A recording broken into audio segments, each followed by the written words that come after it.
you know, the more information the zoning commission gets, the more they think that, the more that they understand that you've thought through the amenity package and how it will happen over time, I think that would just make it a stronger case before them.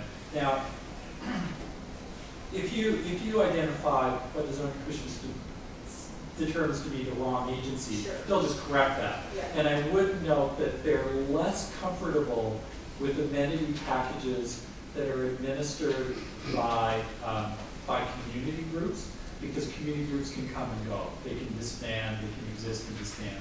So they're more comfortable with amenities that can be easily and reasonably administered by some permanent agency. Sometimes it's the ANC. More often than not, it's a district agency. Excellent, thank you. Commissioner Commandant? Commissioner Davis? Just a comment, under the amenities, it's transportation. I think the next time the development comes, we're going to ask for a subway station. I didn't realize that before. Sleep with the switch on that one. Well, I'm going to bring up a really kind of interesting point now, which relates directly to your question. I've never seen a PUD where the level of flexibility would allow for a benefit that large. Probably. We have seen PUDs where there be like metro improvements and that kind of stuff. But there has been some discussion, and this doesn't exist in any kind of formal process yet that I know of. In a neighborhood where there are multiple ANCs, working to coordinate those amenity packages to provide some coordinated amenity. You know, again, it would take a lot of PUDs for a new metro station, but there may be other issues where you as a community or as an ANC want to help the zoning commission coordinate those benefits. I'm not even going to suggest what they are, but that is in theory possible. We haven't seen a lot of it in the district because we don't often see like little clusterings of PUDs at one time.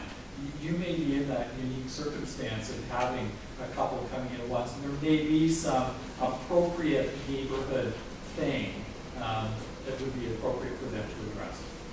But with the caveat again, in the end, it's up to the applicant. If the applicant says, no, I won't do that, I'm going to do something else instead, the zoning commission wouldn't be able to force them to do it. Commissioner Mossy? No, I just asked a question that I wanted to ask. I just want to say thanks for the information.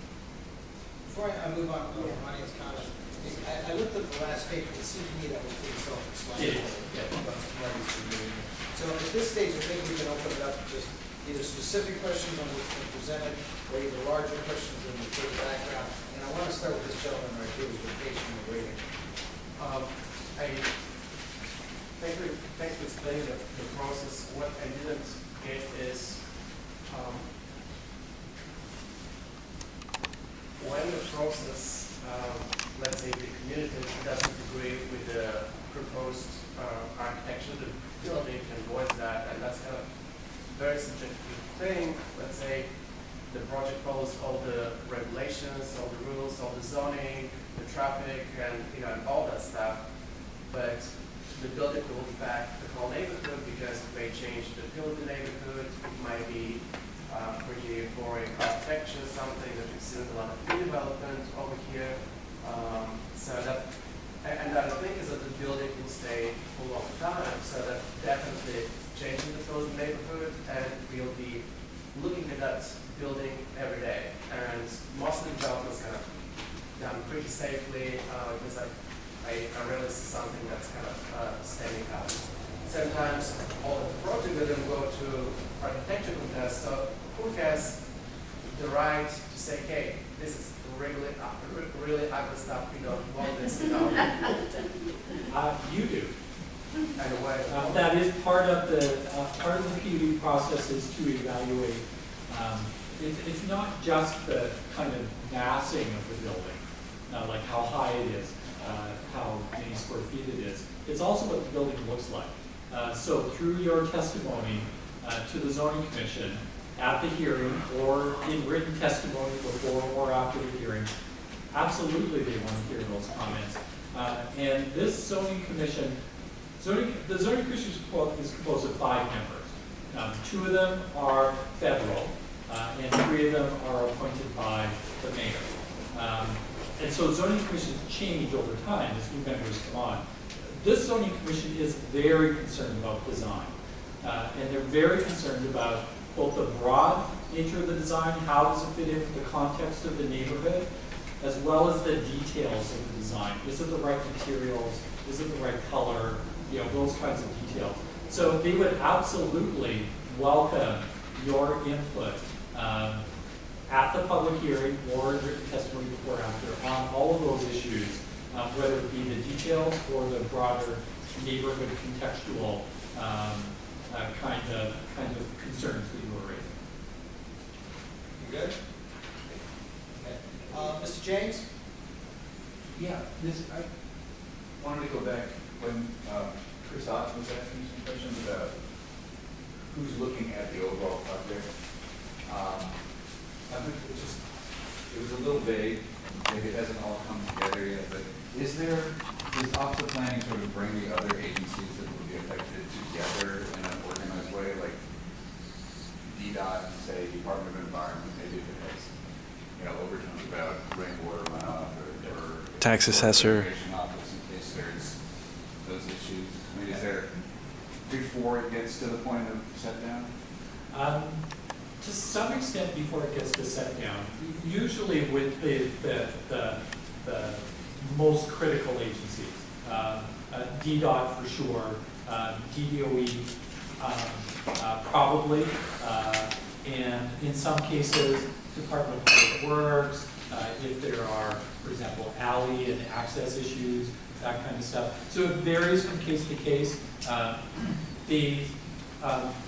When the Office of Zoning receives the application, they do forward copies out to various agencies that they're required to send it out to. And then the Office of Planning will follow up and start to work with a broad range of other agencies.